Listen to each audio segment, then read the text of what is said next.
Саламатсыздар ма оқушылар?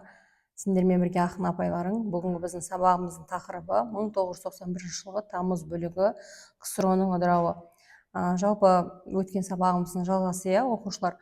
КСРО негізі мынау Ленин құрған еді, егер естеріңде болса, 1922 жылы осы КСРО негізі қаланып еді. Одан кейінгі уақыттың аралығында қаншама басшылар осы КСРО-ны биледі.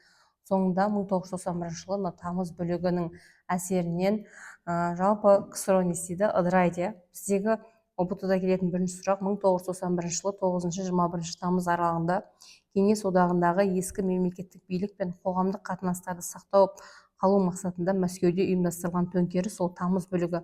Яғни бұл тамыз бөлігін оқушылар ТЖМК деген сондай бір ұйым құрыла түсу кезде. Олар бұрынғы ескі жаңағы тоталитарлық режимді ұстанған, мынау бұрынғы Сталиннің кезінен келе жатқан билікті қайта қолға алғысы келеді.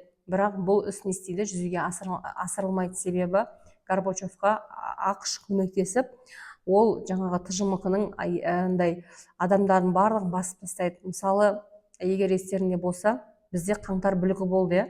Мынау Тоқаев елге билікке келгеннен кейін сол кезде біздің Қазақстанда бір белгілі бір жаңағыдай билік өкілдері осы Қазақстандағы билікті басып алғысы келді. Тура сондай жағдай осы 1991 жылы КСРО-ның тарихында болады, бірақ ол жүзеге аспайды екен. Сонымен біздегі екінші сұрақ: Кеңес одағын сақтап қалуға әрекеттенген мемлекеттік төңкерістің тарихтағы атауы тамыз бөлігі.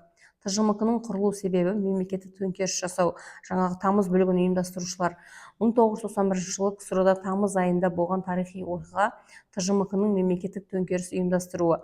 1991 жылы тамыз бөлігін ұйымдастырушылардың алдарына қойған мақсаттары КСРО-ны қайта қалпына келтіру, жаңа одақтық шарттың жасалуына кедергі жасау. Оқушылар жалпы жаңа одақтық шарт дегеніміз бұл жерде мынау Горбачев не істейді? Өзінің алдына шешім шығарады. Бұл одақтық шартта әр өзінің мынау Ресейдің КСРО-ның құрамындағы елдерге не береміз дейді? Тәуелсіздігін, бостандығын береміз деп солай жариялаған, бірақ оған ТЖМК-ның өкілдері не істейді? Қарсы шығады екен. Келесі біздегі сұрақ: 1991 жылы тамыз бөлігін ұйымдастырушылардың алдарына қойған мақсаты жаңа одақтық шарттың жасалуына кедергі жасау. 1991 жылы тамыз бөлігінің нәтижесі одақтық шарт жасалмады. 1991 жылы Ресейдегі тамыз төңкерісі кезінде Қазақстан басшылығының позициясы ол ТЖМК-ның әрекетін айыптады. Яғни Назарбаев ТЖМК-ны қолдамады. ТЖМК әрекетіне қатысты Қазақстан президенті Назарбаевтың пікірі заңсыз деп жариялады.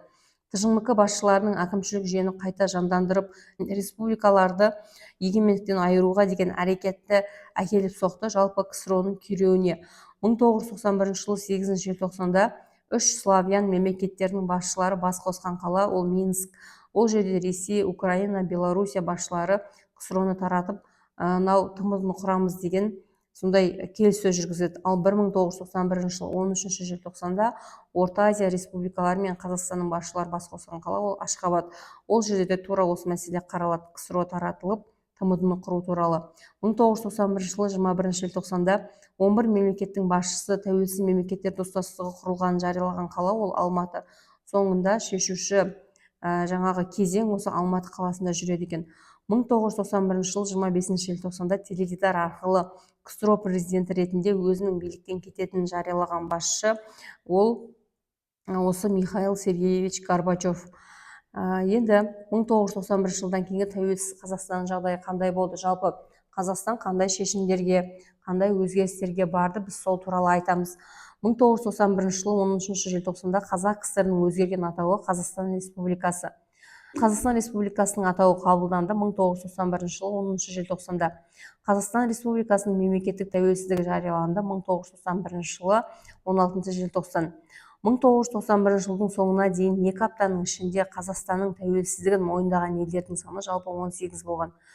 Қазақстанның тәуелсіздігін ең алғашқы таныған мемлекеттер ол Түркия және де ақш. Сұрақ: 1992 жылы 2 наурызда жауабы Қазақстан Біріккен ұлттар ұйымына мүше болып қабылданды.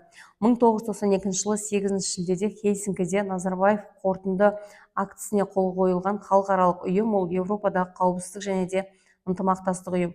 осы Еуропадағы қауіпсіздік және де ынтымақтастық ұйымына Қазақстанның мүше болуы жалпы Қазақстанның беделін көтереді және де Еуропа елдерінің Қазақстанды жаймен тануына атсалысады екен. Қазақстан мүшесі болып табылатын 56 елден тұратын ұйым ол осы Еуропа қауіпсіздік ұйымы. Қазақстан 1992 жылдан бастап беделді халықаралық ұйымдарға мүше бола бастады. Қазақстанда бағаны босату туралы шешім қабылдаған мерзім ол 1992 жылы 6 қаңтар. Жалпы оқушылар осы уақытқа дейін мынау КСРО кезеңінде бір бағаға ғана не қылатын шектелген еді. Мысалы нанның бағасы 100 теңге болса, ол бүкіл КСРО-ға қарайтын аумақтардың барлығында 100 теңге болатын еді. Ал енді мынау 1992 жылы жалпы 6 қаңтарға дейін КСРО Ресейде не болды? Осы бағаны босату туралы шешім қабылданғаннан кейін артынша Қазақстанда не қылды? Бағаны босату туралы шешім қабылданды. Бірақ бұл көп жағдайда тиімсіз болды, себебі адамдар өздерінің қалаған бағаларына баға қойды заттарына, ол халықтың тұрмысы төмен халықтың жағдайына кері әсерін тигізді. 1992 жылы президенттің бағаны босатуына себеп болған оқиға Ресейдегі тұтынушылық бағаның босатуы.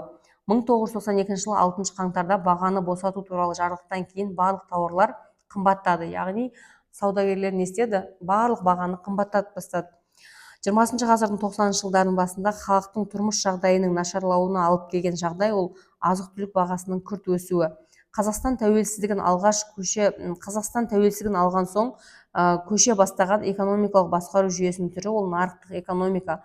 Осы уақытқа шейін оқушылар бізде қандай жүйе болды? Жоспарлы экономика болды, барлығы шектелген мемлекетпен байланысты.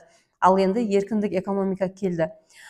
Заман Қазақстан газеті шыға бастады 1992 жылдан бастап. Президент жарлығымен қорғаныс комитеті Қазақстан Республикасының қорғаныс министрлігі болып құрылды 1992 жылы 7 мамырда. Тәуелсіз Қазақстанның тұңғыш қорғаныс министрі болды ол Сағадат Нұрмағамбетов. Бұл естеріңде болса, неге қатысқан еді? Ұлы Отан соғысына қатысқан біздегі атақты тұлға. Қазақстан Республикасының туы мен елтаңбасы қабылданған уақыт 1992 жылы маусым. Қазақстан Республикасының туының авторы Шәкен Ниязбеков. Қазақстан Республикасының елтаңбасының авторлары Жандарбек Мәлібеков және Шотаман Уәлиханов. 1992 жылы шетелде тұрып жатқан қазақ диаспорасының саны жалпы 3 миллион 200 мың. Бұл адамдардың барлығы оқушылар қай кезде шетелге кетіп қалды? Ашаршылық кезінде, мысалы 30-32-дегі оған дейінгі жоңғар шапқыншылығы қазақтың басынан қаншама қиын кезеңдер өтті, жер аударылғаны бар. Міне осылардың барлығы шетелде жалпы саны 3 миллион 200 мың екен. Дүниежүзі қазақтарының құрылтайы өткен уақыт 1992 жылы қыркүйек қазан айлары. 1992 жылы құрылтайдағы ғылыми конференцияның тақырыбы қазақтар кеше, бүгін, ертең, яғни қазақтардың кешегі күні, бүгіні және де келешек ертеңі туралы баяндалады. Осы конференцияға ат қойған ол Назарбаев. 1992 жылы 30 қыркүйекте дүниежүзі қазақтарының құрылтайының ресми ашылуына Қазақстан Республикасының президенті Назарбаевтың жасаған баяндамасы ұшағымыз бауырларға ашық. Яғни ол оралмандардың барлығын, алыста жүрген ағайындардың барлығын Қазақстанға қайтаруды мақсат етті. Дүниежүзі қазақтарының тұңғыш құрылтайында сөз сөйлеген Түркиядан келген қария ол Алаш сыйлығының иегері Халифа Алтай. Келесі сұрақ: 1993 жылы 28 қаңтарда қабылданған Конституциялық қазақ тілінің мәртебесі ол жауабы мемлекеттік тіл. Яғни біздің мемлекеттік тіліміз не қылды? Тереңдетілді. Келесі сұрақ: 1993 жылы 28 қаңтарында қабылданған Конституция бойынша республикадағы биліктің қайнар көзі ол халық. Яғни біздегі маңызы не ол? Халық. Халық болмаса ол мемлекет болмайды. Қазақстан Республикасының алғашқы конституциясында бөлім саны 4 бөлім 21 тарау. Қазақстан Республикасының жаңа конституциясы қабылданды 1995 жылы 30 тамызда. Тәуелсіз Қазақстанның конституциялары қабылданған жылдар 1993-1995. Біз дәл қазіргі уақытта оқушылар біз осы 1995 жылғы 30 тамыздағы конституциямен өмір сүріп келе жатырмыз. Біздің ата заңда 9 бөлім 98 бап бар, және де 30 тамыз бізде конституция күні болып саналады. Тәуелсіз Қазақстанның конституциялары қабылданған жылдар 1993-95. 1995 жылы қабылданған Қазақстан Республикасының конституциясында баптар мен бөлімдердің саны 9 бап 98 бөлім. Қазақстан студенттеріне шетелдердегі оқу орындарында білім алуға мүмкіндік берген бағдарлама болашақ. яғни болашақ бағдарламасы арқылы қазақтың балалары шетелге барып тегін грантта оқи алады. Қазақстан Республикасының ұлттық валютасы теңге айналымға шықты 1993 жылы 15 қараша. Ол уақытқа шейін бізде мынау орыстардың ақшалары болды, енді бізде не жүреді? Теңге болады. Сомның орнына Қазақстан Республикасының астанасы Ақмолаға көшірілген жыл ол 1997 жылы. Ақмола қаласына Астана атауы берілді 1998 жылы. Астана қаласының 1998 жылға дейінгі атауы Ақмола.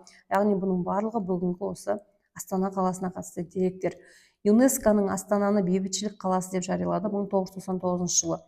1999 жылы ЮНЕСКО шешімімен Астана қаласына берілген мәртебе бейбітшілік қаласы. Қазақстан халық ассамблеясының құрылған жылы 1995. ЮНЕСКО-ның қолдауымен Абайдың 150 жылдығы аталып өткен жыл ол 1995 жыл. Себебі Абай қай жылы өмірге келген? Оқушылар 1845, 150 жыл. 20 ғасырдың соңында ЮНЕСКО-ның шешімімен 150 жылдық мерейтойы тойлаған қазақтың ұлы ақыны Абай Құнанбаев. 1996 жылы 20 ғасырдың гомері атанған ақынның жылы болып жарияланды Жамбыл Жабаевтың. Яғни оны кімге теңеген? Гомерге теңеген екен. 1998 жылы 1 қаңтарда күшіне енді оқушылар зейнетақы заңы, яғни енді кезекте мынау бейнет жасаған адамдарға не беріледі? Зейнетақы беріледі, пенсия. 1999 жылы ЮНЕСКО-ның шешімімен 100 жылдық мерейтойы аталып өткен ғалым ол Қаныш Сәтбаев.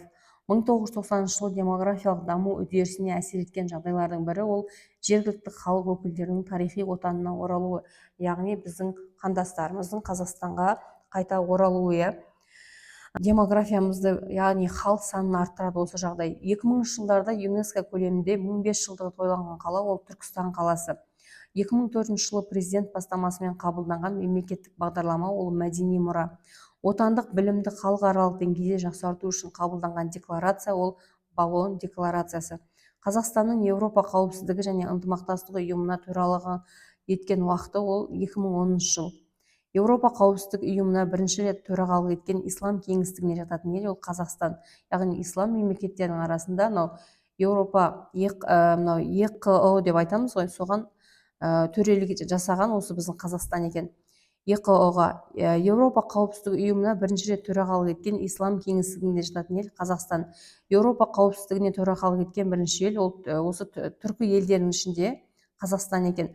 2010 жылы Қазақстан төрағалық еткен ұйым ислам ынтымақтастық ұйымына. Яғни мұсылман елі болса да қазақтар не қылады? Осы ұйымға мүше болады. Құрамына қосылу мақсатында дипломаттар ұзақ келіссөздер жүргізген ұйым ол дүниежүзілік сауда ұйымы. Қазақстанда қысқы Азия ойындарының өткізілген уақыты 2011 жыл. Қазақстандықтар 32 алтын, 21 күміс, 17 қола медалға ие болған Олимпиада ол 7-ші қысқы Азия ойындары. Осы кезде негізі бұл жалпы осы Азия ойындары Қазақстанда болған. Сол кезде біздің спортшылар барынша патриот намысқа тырысып осыншама алтын, күміске ие болғанбыз. 2014 жылы 11 қарашада Назарбаевтың Қазақстан халқына арналған жолдауы Нұрлы жол, болашаққа бастар жол осы бағдарламаны жолдайды. Қазақ хандығының 550 жылдығы мемлекеттік тұрғыда аталып өткен жыл 2015 жыл. 2016 жыл 150 жылдығы ЮНЕСКО көлемінде атап өтілген тұлға ол біздің нар тұлғамыз Әлихан Бөкейханов. Астана қаласында Экспо 2017 көрмесін өткізу мәселесі шешілді 2012 жыл Парижде. Экспо 2017 көрмесінің тақырыптық айдары ол болашақтың энергиясы. Оқушылар бұлардың барлығы біздің Қазақстанның тәуелсіздік алғаннан кейінгі 1992-ден бастап 2017 жылға дейінгі ұбт-та келетін және де тарихта қалған біздің маңызды айтулы жылдарымыз. Осымен біздің сабағымыз аяқталды. Оқушылар келесі сабақта кездескенше сау болыңдар.